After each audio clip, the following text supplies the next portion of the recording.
এবার সাহাবায়ে কেরামের মধ্যে যেন কেউ বলে উঠলেন, ইয়া রাসূলুল্লাহ, আচ্ছা যদি কেউ অসুস্থ হয়, যদি কেউ অসুস্থ হয়, সে ক্যান্সার হয়, সে প্যারালাইজড খুবই হয়, গুরুত্বপূর্ণ ওয়াজ, সে মনোযোগ দিয়ে আলসার দেখবেন হয়, এবং শুনবেন। সে কি করবে? সে কি করবে ইয়া রাসূলুল্লাহ? সেও কি না খেয়ে থাকবে? কেমনে হবে? আচ্ছা ইয়া রাসূলুল্লাহ, কেউ যদি সফরে থাকে, ইফতার করার সুযোগও নাই, সাহারি খাওয়ার সুযোগও নাই, ওই বেচারা লঞ্চে আছে, ট্রেনে আছে, বিমানে আছে, এই বেচারা কি করবে?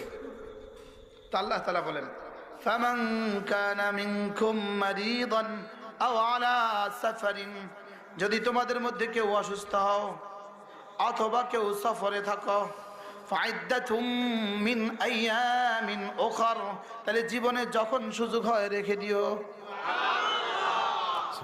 কেমন সুবহানাল্লাহ। সহজ! তাহলে জীবনে যখন সুযোগ হয় তখন কি করে দিও বলেন? যদি বলতো শাওয়ালে রাখবা, তো প্রশ্ন হতো শাওয়ালে অসুস্থ হলে কি করবে?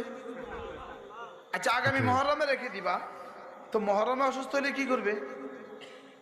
বুঝতে এই প্রশ্ন পারছেন? তো চলতে থাকতো।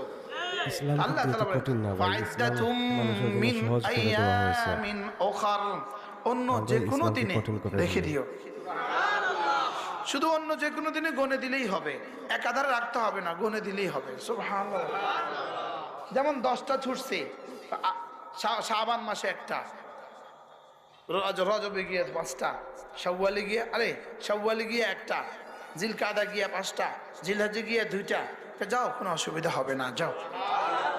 যদি বলতে এই 10টা একসাথে রাখবা, আমাদের জন্য কি পরিমাণ কঠিন হয়ে যেত। আল্লাহ, তাহলে সহজ না কঠিন?